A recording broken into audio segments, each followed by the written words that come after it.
Hi friends, welcome back to this channel. Today I'm going to discuss with you the very important topic that is the uh, chromosome. Chromosome को समझने से पहले हम यहाँ पे बात करेंगे एक सेल की। हम यहाँ पे एक प्लांट या हम यहाँ पे एक एनिमल सेल की बात करेंगे। This is an animal cell. What it contains so many organelles but at the center we have a nucleus. इसके सेंटर में एक राउंड शेप्ड स्ट्रक्चर होता है जिसको हम न्यूक्लियस कहते हैं. इस न्यूक्लियस के अंदर हमें क्रोमोसोम मिलता है in the form of genetic material. For example ये एक एनिमल सेल है. इसमें डिफरेंट ऑर्गेनेलीज होते हैं जो मैंने यहाँ पे सेंटर में बनाया. This is the genetic, this is the nucleus. Nucleus के अंदर एक क्रोमोसोम होता है. न्यूक्लियस के अंदर जेनेटिक मटेरियल होता है जिसको हम क्रोमोसोम कहते हैं. ये क्वाइलर्ड स्ट्रक्चर होता है न्यूक्लियस के अंदर. दिस इज़ द एक्स, ये जो मैंने यहाँ से निकाला है ये एक्स शेप्ड स्ट्रक्चर, इसको हम क्रोमोसोम कहते हैं. ये क्रोमोसोम होता है जो कि न्यूक्लियस में होता है, सेंटर में लोकेटेड होता है. इसके अलावा जो हमारा जेनेटिक मटेरियल होता है जो कि क्रोमोसोम या डीएनए जिसको कहते हैं, वो हमें क्लोरोप्लास्ट और माइटोकॉन्ड्रिया में भी मिलता है. इसके बाद हम बात करेंगे genetic material. Genetic material is nothing but a heredity molecule in a cell which carries all genetic information and that can be passed from one generation to another generation. So ये था जेनेटिक मटेरियल. हमने कहा कि एक cell होती है animal cell. Animal cell में एक सेल ऑर्गेनेली होता है, न्यूक्लियस. न्यूक्लियस के अंदर जेनेटिक मटेरियल होता है जिसको हम हेरिडिटी मॉलिक्यूल कहते हैं. हेरिडिटी मॉलिक्यूल होता है जिसके अंदर ये क्रोमोसोम मिलता है. अगर हमें अब क्वेश्चन अराइज होता है chromosome is where chromosome is located in the cell. Chromosome जो होता है वो जेनेटिक मटेरियल होता है जो सेल के न्यूक्लियस के अंदर मिलता है. ये था. अब हम क्रोमोसोम की डेफिनेशन देखेंगे. क्रोमोसोम होता क्या है. यहाँ पे मैंने डेफिनेशन लिखी है. क्रोमोसोम जो होता है वो लॉन्ग डीएनए मॉलिक्यूल होता है. जैसे मैंने यहाँ पे एक पिक्चर में यहाँ पे बनाई है. जो ये अगर ये सेल होती है, सेल के अंदर जो न्यूक्लियस है, न्यूक्लियस के अंदर जो क्रोमोसोम होता है, ये क्रोमोसोम मैंने निकाला है यहाँ पे. जो एक्स लाइक स्ट्रक्चर होता है, ये क्रोमोसोम जो होता है it is a long DNA molecule. Chromosome होता है एक long DNA molecule which contains genetic material. Chromosome में एक्चुअली क्या होता है, जेनेटिक मटेरियल जो कि ट्रांसमिट करता है. ये एक हेरिडिटी सबस्टेंस होता है या मॉलिक्यूल होता है. जेनेटिक मटेरियल क्या होता है, हेरिडिटी मॉलिक्यूल जो ट्रांसफर करता है information from parents to offsprings. Chromosome is a thread like, या हम कहें कि क्रोमोसोम जो होता है वो थ्रेड लाइक स्ट्रक्चर होता है जिस जो कि बना है प्रोटीन और डीएनए का. जो कि बना है प्रोटीन और डीएनए का. अब यहाँ पे मैंने एक स्ट्रक्चर सा बनाया है. दिस इज द, अगर हम ये बात करेंगे कि क्रोमोसोम है, क्रोमोसोम है. क्रोमोसोम जो होता है ये एक लॉन्ग थ्रेड लाइक स्ट्रक्चर होता है. एक लॉन्ग थ्रेड लाइक स्ट्रक्चर होता है जिसमें हमें डीएनए मिलता है और हमें प्रोटीन मिलता है. अगर हम ये बात करेंगे दिस इज़ अ, ये क्रोमोसोम होता है, एक जेनेटिक मटेरियल होता है. This is the long thread like structure D, जो कि जिसमें डीएनए होता है और डीएनए के अंदर इस साइड से, अंदर की साइड से एक प्रोटीन होता है जिसको हम हिस्टोन प्रोटीन नाम देते हैं. ह्यूमंस में क्या होता है 46 क्रोमोसोम्स मिलते हैं या जिसको हम 23 पेयर्स कहते हैं. ये है हमारा स्ट्रक्चर ऑफ, ये है क्रोमोसोम. अब क्रोमोसोम क्या है हमारे हिसाब से, क्रोमोसोम एक लॉन्ग डीएनए मॉलिक्यूल होता है. ये क्रोमोसोम जो होता है it is a long DNA molecule जो कि बना होता है. इसमें डीएनए भी होता है, इसमें डीएनए भी होता है और इसमें एक प्रोटीन होता है जिसको हम हिस्टोन कहते हैं, हिस्टोन प्रोटीन कहते हैं.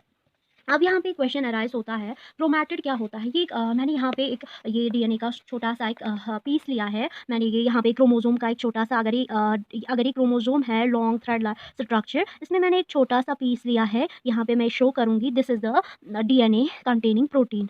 ये यहाँ पे प्रोटीन होता है इसमें. ये डीएनए है. मैंने स्मॉल ये पीस लिया है इस क्रोमोसोम का, इसको डीएनए कहते हैं. और इसमें मैंने एक प्रोटीन बनाया है. दिस इज़ द प्रोटीन जिसको हम हिस्टोन प्रोटीन कहते हैं. एक हिस्टोन प्रोटीन जो 8 सब यूनिट्स का बना होता है. हाँ, ये एक ऑक्टामर ये होता है, प्रोटीन होता है. अब वहाँ पे क्वेश्चन अराइज होता है न्यूक्लियोसोम्स एक स्ट्रक्चर आता है इस क्रोमोसोम में, वो क्या होता है. जैसे हमारे पास सेल होती है, सेल जो है वो basic and structure unit of, basic and structure unit होती है हमारी बॉडी में. वैसी है न्यूक्लियोसोम जो होता है it is a basic structure unit of DNA. DNA का बेसिक यूनिट जो होता है उसको हम न्यूक्लियोसोम कहते हैं. Nucleosome consists of a segment of DNA wounded ar- wounded round around 8 histone proteins. मैंने कहा कि न्यूक्लियोसोम जो होता है और क्रोमोसोम जो होता है वो एक्चुअली सेम होते हैं, लेकिन जैसे हमारे पास प्रोटीन जो होता है वो अमाइनो एसिड्स का बना होता है।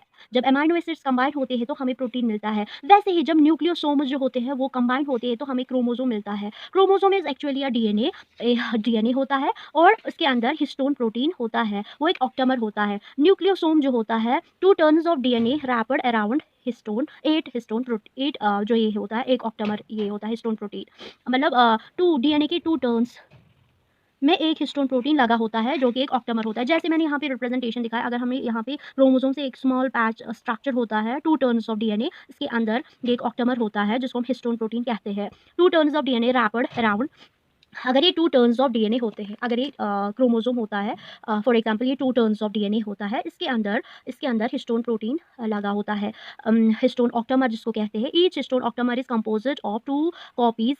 इसमें क्या कौन सा ये होता है ऑक्टामर मीन्स, इसमें हिस्टोन प्रोटीन में ये ऑक्टामर्स होते हैं H2A, H2B, H3 and H4 होता है। यहाँ पे मैं ये स्ट्रक्चर बनाऊंगी। दिस इज, अगर यहाँ पे ये H2A है, ये है H2B। सपोज मैं यहाँ पे आपको दिखाती हूँ ये इसका जो इसकी एक्चुअल रिप्रेजेंटेशन कुछ और है, लेकिन यहाँ पे मैं आपको ये सपोज करती हूँ। और यहाँ पे A3 होता है और यहाँ पे A4 होता है। ये डीएनए के अंदर हिस्टोन प्रोटीन की एक मतलब पोजीशन होती है। अगर ये 2 टर्न्स होते हैं डीएनए के, इसमें रैप डीएनए के अंदर एक प्रोटीन होता है जिसको हम हिस्टोन प्रोटीन कहते हैं।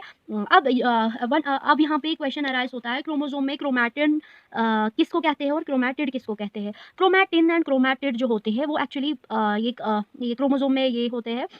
ये बेसिकली ये सेम ही इनकी कंपोजिशन होती है, सेम ही। बेसिकली जो क्रोमैटिन एंड क्रोमैटिड जो होते हैं वो actually mixture of DNA and protein होती है, लेकिन इसका जो स्ट्रक्चर होता है वो डिफरेंट होता है। इसमें भी प्रोटीन और डीएनए होता है, इसमें भी प्रोटीन और डीएनए होता है। अब मैं आपको यहाँ पे दिखाऊंगी। फॉर एग्जाम्पल हमारे पास न्यूक्लियोसोम है। न्यूक्लियोसोम जो बेसिक यूनिट है डीएनए का, जो बेसिक यूनिट है क्रोमोसोम का, अगर हम इसको फर्दर कॉइल करेंगे तो हमें क्रोमैटिन मिलता है। इसमें भी डीएनए होता है और प्रोटीन होता है, प्रोटीन हिस्टोन होता है। ये भी इसमें भी प्रोटीन होता है और डीएनए होता है। जब इसको न्यूक्लियोसोम को फर्दर कॉइल करेंगे, कॉम्पैक्ट करेंगे, हमें क्रोमैटिन मिलता है। अगर क्रोमैटिन को फर्दर कॉइल करेंगे हमें क्रोमोसोम मिलता है। हमें क्रोमोसोम मिलता है जो कि एक लॉन्ग जो कि मैंने यहाँ का पढ़ाया आपको कि लॉन्ग डीएनए मॉलिक्यूल होता है container genetic material. Genetic material DNA होता है। इसमें जेनेटिक मटेरियल एक पीस ऑफ, यहाँ पे मैंने कहा जेनेटिक मटेरियल एक जीन हो सकता है, ये जीन हो सकता है, ये पार्ट ऑफ जीन हो सकता है, या ग्रुप ऑफ जीन हो, या डीएनए या आरएनए हो सकता है, या फ्रेगमेंट ऑफ डीएनए हो सकता है, या ग्रुप ऑफ डीएनए हो सकता है, या एंटायर जीनोम। इसको हम जीनोम भी कहते हैं, होल क्रोमोसोम को हम जीनोम कहते हैं। इसमें भी डीएनए होता है और प्रोटीन होता है। अब हमें यहाँ पे जो जेनेटिक मटेरियल है वो 2 टाइप्स का होता है। जेनेटिक मटेरियल जो है वो 2 टाइप्स का होता है। एक तो डीएनए होता है जिसको हम राइबो न्यूक्लिक एसिड कहते हैं, और आरएनए राइबोस न्यूक्लिक एसिड। ये जो होता है ये हर एक एनिमल सेल जो होती है उसमें कॉमन जो होता है डीएनए होता है। जो ये आरएनए होता है मेनली वायरसेस में मिलता है, रेट्रोवायरसेस जो होते हैं उन्हीं में होता है। इसके बाद हम डिस्कस करेंगे डीएनए। इसके बाद जो न्यूक्लिक एसिड्स हम बात करेंगे। ये हम न्यूक्लिक एसिड फर्दर जो लेक्चर आएगा हमारा उसी में हम बोलेंगे न्यूक्लिक एसिड क्या होता है।